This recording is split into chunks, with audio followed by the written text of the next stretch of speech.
Welcome to the Lean Solutions Podcast, where we discuss business solutions to help listeners develop and implement action plans for true lean process improvement. I am your host, Patrick Adams. Hello and welcome to the Lean Solutions Podcast. My guest today is Paul Dunlop, and Paul brings with him over 20 years of management and manufacturing experience in a broad range of industries. In his operational management and consultancy roles, Paul has led successful lean implementation and transformations using the principles of the Toyota production system. And this is actually Paul's second time back. He was with us back in season 1. So I'm excited to have you back on the show, Paul. We have lots to talk about and catch up with. Welcome back to the show. Thank you, Patrick. Appreciate you having me back. I think this is actually my third time on the show. Oh, you're right. This is you were on twice in season 1. That's right. I forgot. Yeah. Good deal. I'm a real veteran. We'll actually link both of those episodes in the show notes. So if anyone wants to go back and hear those are definitely very valuable sessions from the conversations that we had back in season 1. But yeah, I'm excited to have you back as a veteran here. That's good. I know that. Thank you so much, Patrick. It's always a great conversation, always great questions and discussions. So looking forward to it. Good deal. Well, I obviously, we talked about this in the last couple episodes, but I follow you out on social media and LinkedIn, as I'm sure many of our listeners do. And you always post great value add content, whether it's videos or pictures or whatever it may be. And, one of the things that I think I appreciate the most about your posts is the power of visual management. You're always showing off these great examples of how your clients and different organizations that you're working with, how they're utilizing visual management to really maximize the impact that they can have from a continuous improvement perspective. So in your experience, let's dive into visual management and let's talk about this. And in your experience, what do you think is the greatest value that visual management adds to an organization? I think it's a key factor. I mean, I guess when I'm talking to my clients and I really start to describe and express what continuous improvement is about, I sort of say it's 3 things. It's about the exposure and the visual exposure of waste. It's about obviously the reduction and the elimination of the waste, and it's about respect for people. So, 20 years boils down to that. But if we can't see the waste and see the frustrations and see the problems, then we can't fix them, obviously. So I think that's the key element. And if you're looking at, I think, any lean tool or any effective lean tool, it's going to have a visual component, or it's going to be solely a visual tool. So I think that's the importance. And for me, the daily huddles, the daily management system and tiered visual boards are really an absolute foundational aspect and key aspect of driving that problem-solving conversation and creating that visibility. So I think that's, for me, the important thing. Like I said, once we've made it visual, then it's about bringing people together to then have a conversation around how the process is performing. So bringing that standards to life, if you will, and looking again at what the expectations are around a process's performance, where it's actually happening, and then, as I said, collectively, inclusively bringing people together to have the problem-solving conversation, and away we go. Perfect. And if someone was to, now obviously there's lots of different types of visual management or levels of visual management.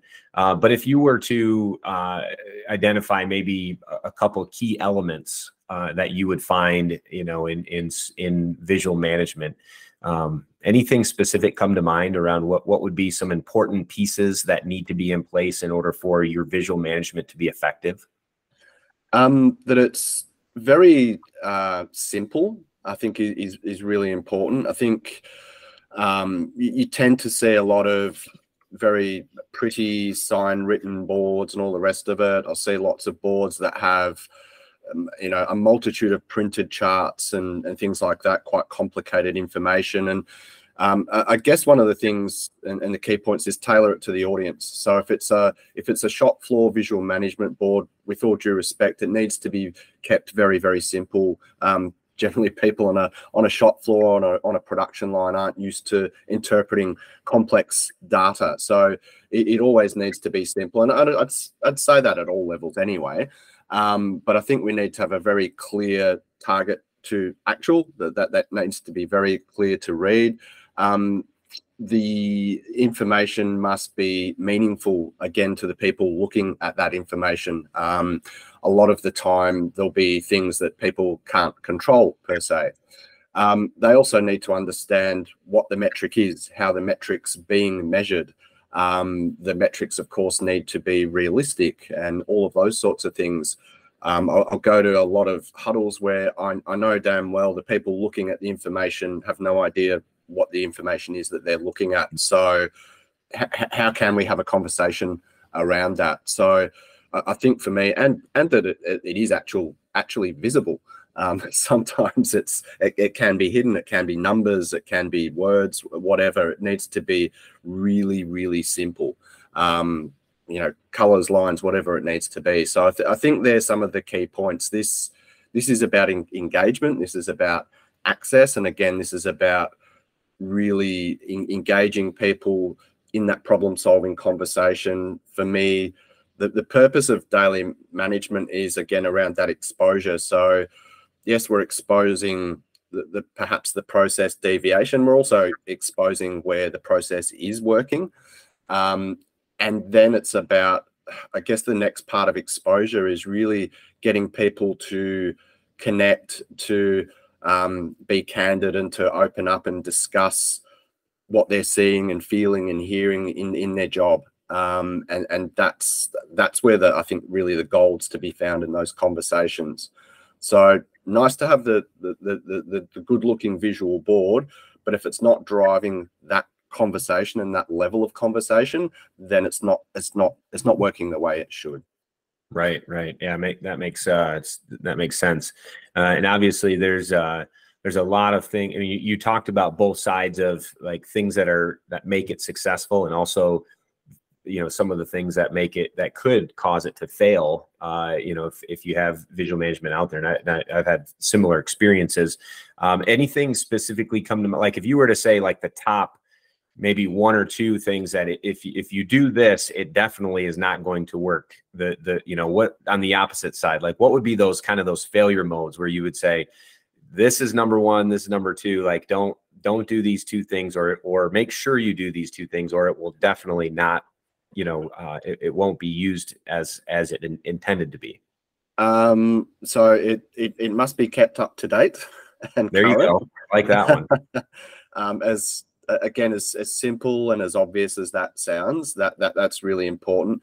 And I guess we need to be consistent and disciplined around having those daily huddles or communication meetings. I think they're the two key things. And I mean, I'm sort of riffing on this discipline thing a lot lately, but yeah, because people often as well, when we're starting to introduce daily management, and you know and love this story, but it is difficult. It takes a lot of perseverance and time to find the groove, if you will, for people to feel comfortable with the process and all of those sort of things. And I see people that will, oh well, we didn't bother having our meeting today, we'll have it, you know, on Friday, sort of thing. And it can't work like that. We've got to have that daily cadence, that repetition, that focus, that practice.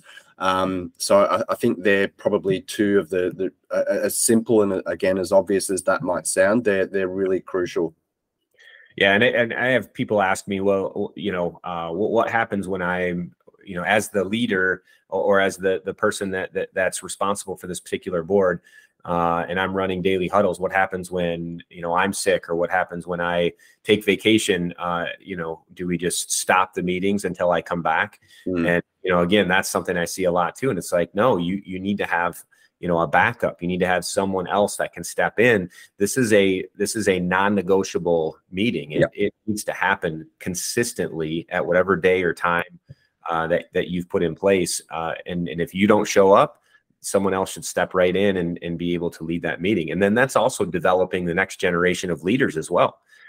You're coaching, someone else to step up into that role, maybe down the road. So, but yeah, I love that. Consistency is definitely key.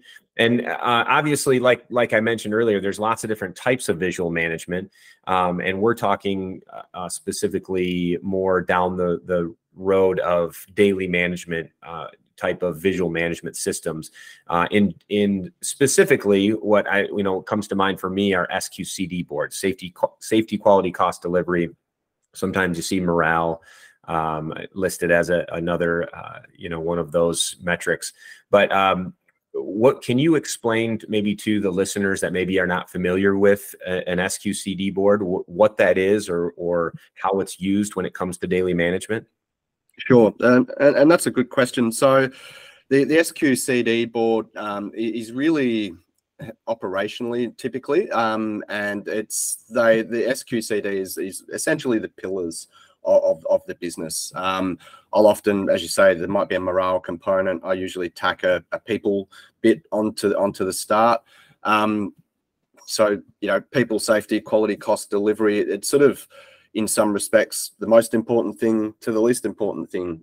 So I sort of talk about it in that way. Then for me, that's often a tiered structure, with tier 1 being a shop floor, tier 2 being middle management, tier 3 being executive and strategic, and essentially we're cascading the metrics up and down.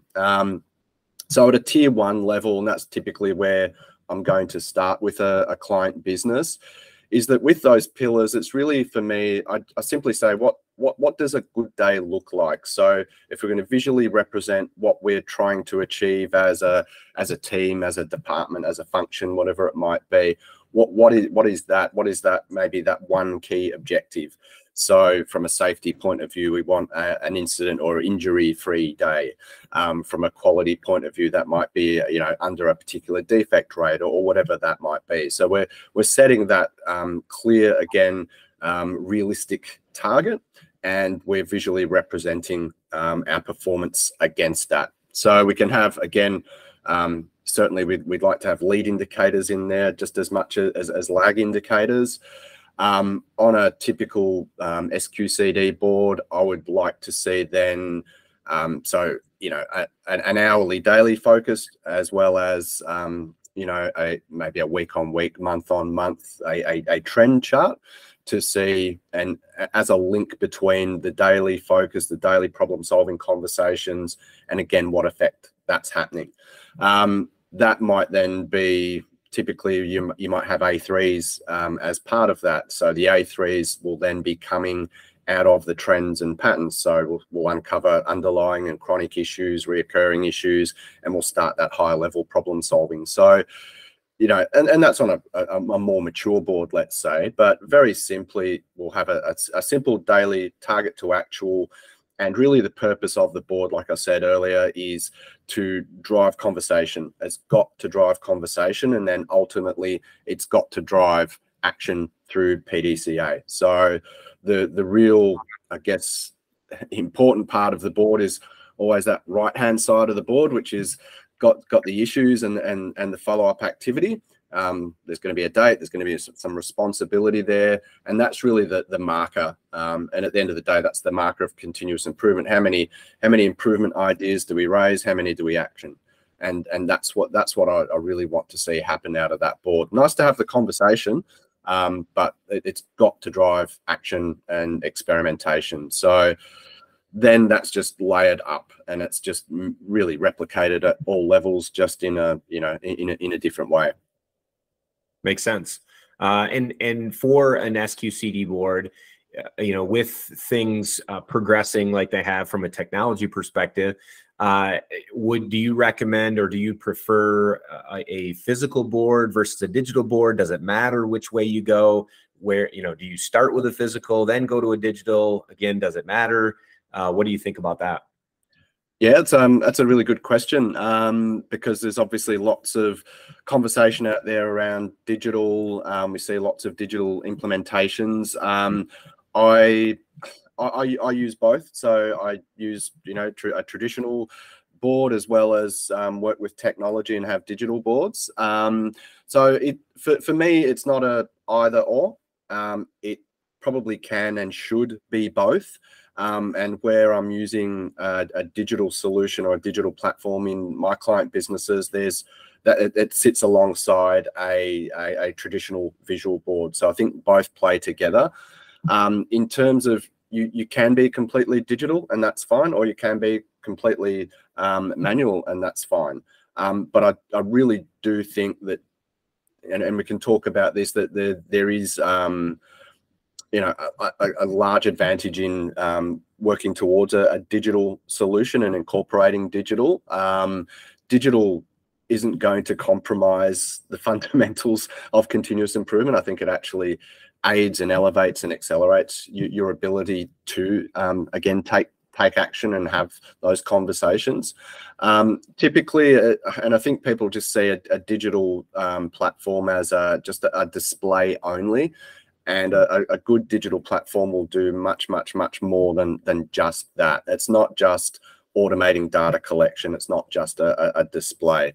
But really, to answer the question, I think a hybrid of both is advantageous, and I see huge benefits in my client businesses that are going down that track. Yeah, I agree. It's the same direction that I see many organizations going. I always recommend that they start out with a manual just so that they understand, what's behind the charts, what's behind the numbers, and putting pen to paper. There's something that happens there, in our minds and when we're doing that. So I always, that's always my recommendation. But again, it's not necessary for success, but it's definitely, I see the benefits of that, because then you go to digital and then what's behind the charts, how to have conversations about things that you're seeing that maybe aren't looking like they should, or, something's not working properly, whatever it may be. So just something that I see. What about steps if someone's listening in and they want to start from scratch, like they have this is the first time they're hearing about SQCD boards, and they'd like to implement some type of visual management that will help them on their day-to-day journey. What would be, some steps that they might take to develop a good SQCD board? Find a piece of wall or a whiteboard and stick something up. Ultimately, I've seen so many visual boards start with literally a piece of A4 paper, sticky tape to the wall. So I'm sure every business is measuring something, and data's rarely the issue. It's just setting that data free and making it visual. So it is as simple as that. And, typically when you see the things that I've posted, the examples I've posted on LinkedIn, they are very often rough and ready. They are from, the very beginning. Right. And showing that process. And often it takes, 12, 18 months of evolution for a board to settle and get to the right place. Again, it's trial and error. It's PDCA through that process, finding what works, what doesn't, what are the things that we need to look at. The metrics will change. So what you might be focused on today is going to be different in 6 months.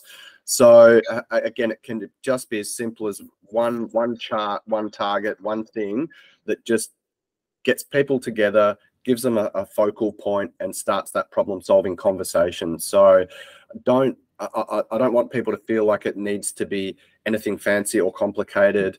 Just something really simple, something very visual that helps people to focus on what they're trying to achieve and allows them to have a conversation around improving their process or improving their job. Hey everyone, this is Patrick. So sorry to interrupt this episode of the Lean Solutions Podcast, but I felt it necessary to take a quick moment and personally invite you to the Lean Solutions Summit on October 2nd through the 4th this fall, 2023. The theme of this year's global summit is leadership, people, purpose, passion. You do not want to miss this amazing experience with the top process improvement experts from your industry. No matter what industry you're working in, this summit has value for you. The summit offers 4 different industry tracks to include healthcare, corporate, higher education and nonprofit, and finally, government. Our opening keynote is Chris McChesney, the lead author of the #1 Wall Street Journal best-selling business book, The 4 Disciplines of Execution. The Ops sisters, Kathy Miller and Shannon Carrolls, the authors of Steel Toes and Stilettos, will be joining us, as well as yours truly and over 20 other speakers. The final day of the summit is full of workshops, and there are limited seats for a tour of Menlo Innovations with Richard Sheridan and Zingerman's Mail Order with Dr. Jeff Leiker, author of The Toyota Way. Early bird pricing is now available at FindLeanSolutions/Summit-2023, or you can check the show notes for a link. Now, back to the show. Yeah, I've seen organizations that find a really nice, good-looking visual board in a magazine or on a website, and they go and spend a lot of money to buy something and get it shipped to them, and then they throw it up, and then after a few weeks, they're like, "This isn't the right layout," or we're not measuring the right stuff," or So I completely 100% am in agreement with what you're saying. Start with a blank slate. Piece of paper and a pen. We used to put up whiteboards that we'd find around the office area, put them out and throw up markers and write up what we think, and then have the owners come out and scribble it out, write something else up there, tear it down, put something else, and we'd do that for weeks until eventually we'd come to an agreement on exactly what needed to be measured, how it needed to be measured, how often would it be updated, how often would we need to update it? All those things would come through, PDCA cycles, like you were saying, to get to a point. And then I'll be honest with you, even after that, we would still make adjustments to it, going forward. So it's like, at what point do you actually make it permanent? That's a good question. I don't know. I mean, and maybe you never do. Right. So, it's got to be the embodiment of what we're practicing here. So, I have exactly the same experience, and often as well, it sort of speaks to top down. The boss or the CI department will come in and here's your visual board, everybody, and it doesn't work. And so, I think we just have to be prepared to go through that process as long as it takes to arrive at the point we need to.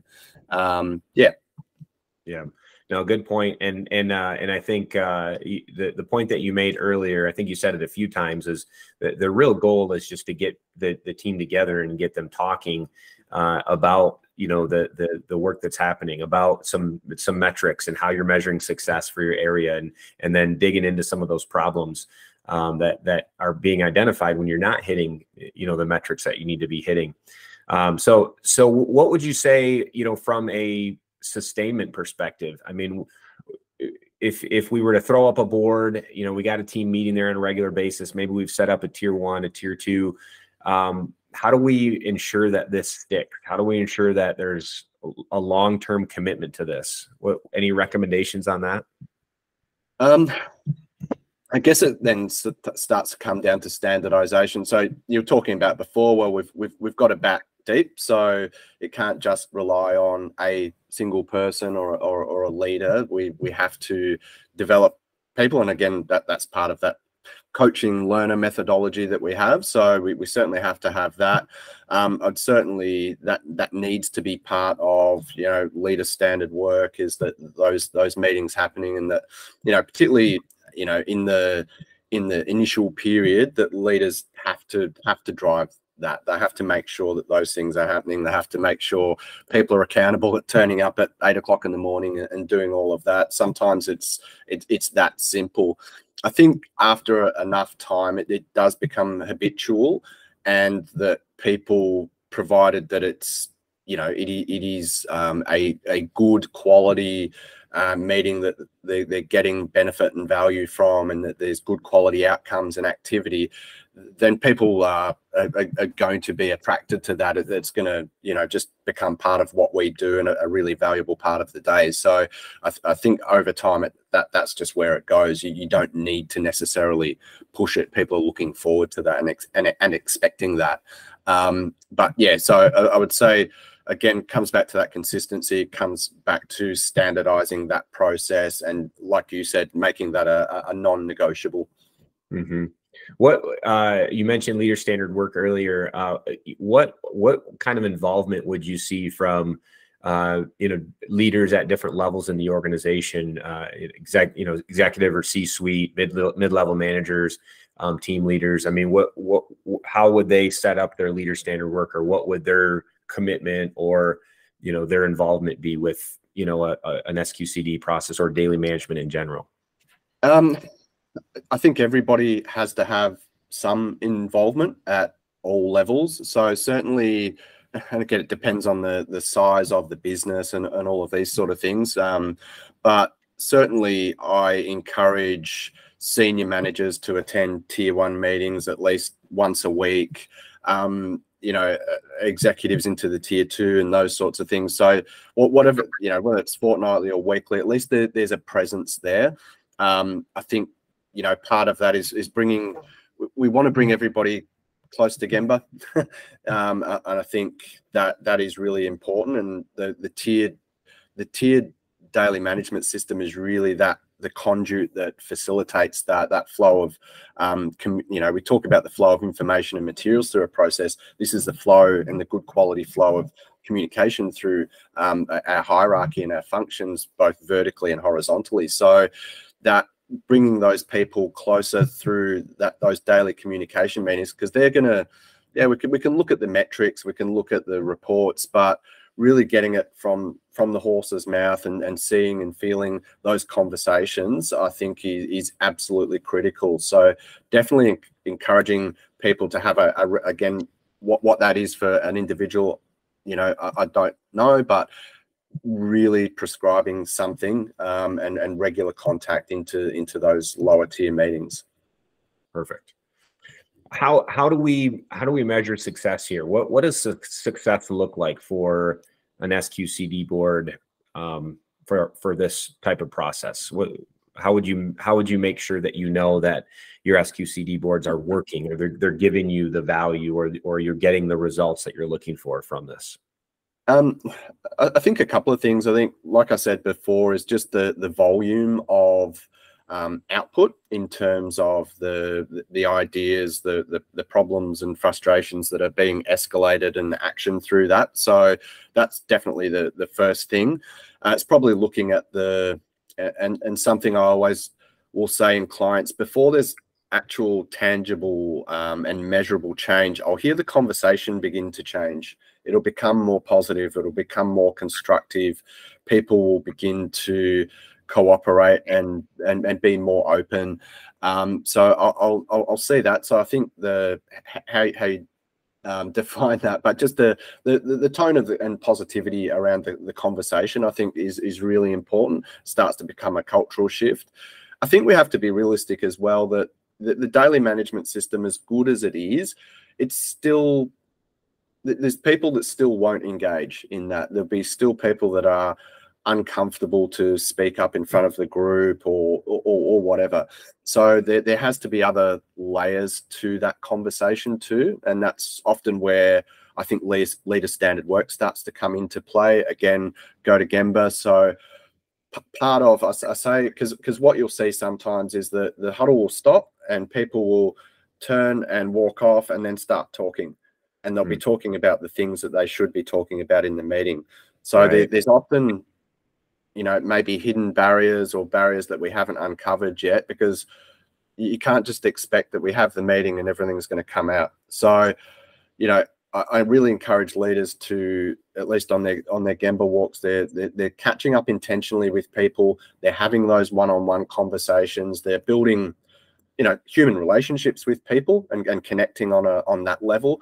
But that they're also then, seeing people in the wild. They're probably more likely then to be engage in a meaningful conversation. It's in real time, often while people are doing their jobs, and they can start to open up again around problems, frustrations, ideas, opportunities, and that can be brought back into the daily management system. So I think there's a few different ways of tackling it. It's not perfect. It just isn't as good as it can be. they're still going to have deficiencies and gaps, and we need to ensure that we're covering all bases. Again, then we can talk about wider cultural issues and fear in the environment, the prevailing leadership style, all of those sort of things. We have to be thinking about those. Ultimately, again, we want to get people to feel safe, to open up and to engage meaningfully, because that's the only way we improve. Sure. It makes sense completely. When it comes to, you mentioned problem solving and obviously the A3 piece, and we talked a little bit about that. Would you maybe walk us through like a huddle agenda, or talk to me about, because I think there's different camps on this, whether do you do active problem solving during a huddle meeting? Is it something you do outside of that meeting? Is it, again, part of your daily stand-up or not? What do you feel on that? It's probably not going into a deep dive. So just in terms of an agenda, like I said, I think we're just focused on those key daily metrics. Again, daily huddles can often drift off to a half-hour talk fest, and then it becomes very problematic. So we have to keep it very tight. We have to keep it on point, on agenda, and other conversations that need to happen offline. I think it's always a case of, okay, let's review the last cycle or the last 24 hours. What was our plan? What did we actually achieve? What went well? What didn't? We need to look at a plan for the current cycle. Are there any watch outs or potential problems? And it might be a little bit of a looking ahead to the next day or two, and be proactive in that space. Again, raise any of the issues, ideas, opportunities that we need to. I think there's an initial action, and then away we go. I don't think it needs to go any more than that, because we can disappear down the rabbit hole very quickly, and there's only so much time. And again, then we start to go down that path. I think we can lose a lot of value. Often we don't have the facts either, so then we get into that whole assumptions, jumping to conclusions, and all the rest of it, and that's not getting us anywhere. So I think we need to be pointed. Sometimes those action points are just going to be, go get more information, get more facts. Yeah, absolutely. Yeah, I normally tell individuals that if a problem is brought up or identified, it doesn't necessarily have to be discussed or solved at that point, but you can identify who the individuals are and identify a time or when you're going to follow up on that particular issue, because you also probably have people that are standing in the huddle that maybe don't have anything to do with that particular problem or issue that was brought up. So you don't want to waste their time either. But you mentioned I think 3 points specifically that make up a good huddle agenda. You said, what happened yesterday? Did we hit our plan? Did we not hit our plan? How did we do? Right. And then you said, what are we doing today or tomorrow? Like, what's the plan now? The going forward plan. Probably talk about, what if we didn't hit our plan yesterday, what are we going to do today to make sure we do hit our plan? And then I think I heard one other thing was, just roadblocks or any issues, anything that we need to talk about or know about, problems that might keep us from meeting the goal, whatever it may be. I mean, that's a simple agenda. It shouldn't take that long, right? Makes sense. It covers. And it keeps people focused and on track. And I think, like you said before, really also looking from a problem solving point of view is really, what's the next step? Yeah. That's it. And we go away with that action.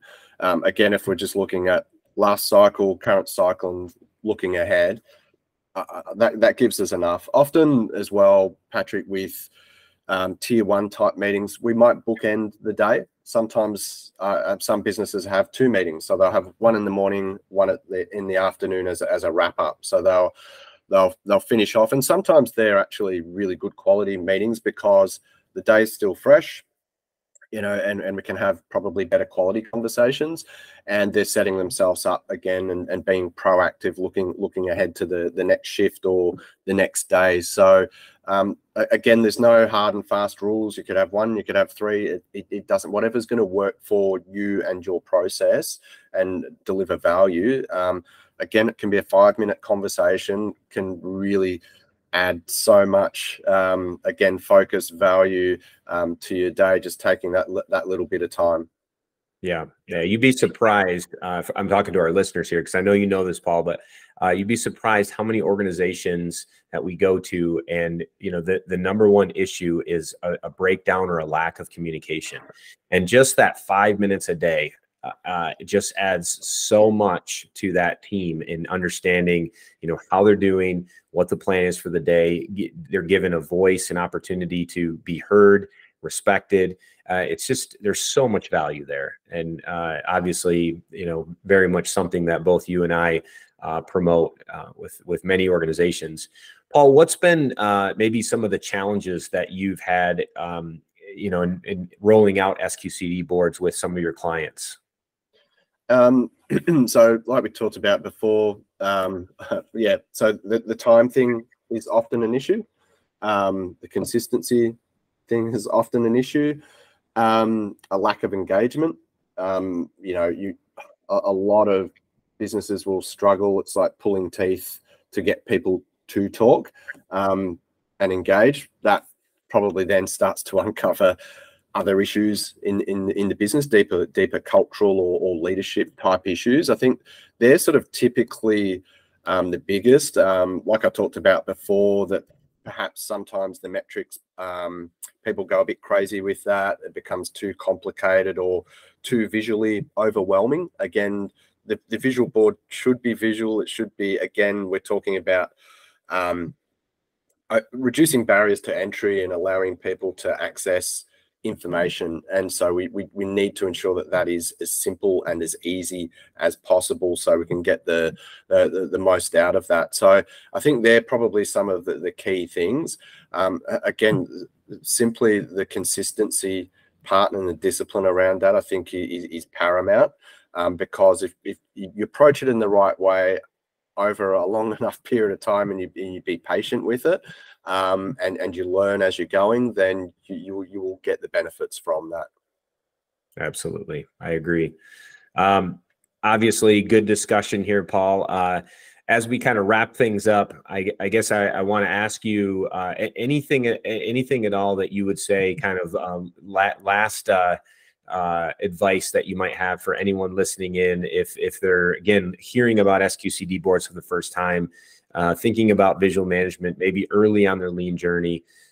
Any advice that you would give to listeners about first steps, or maybe what should they do next? What should be their next step coming out of this?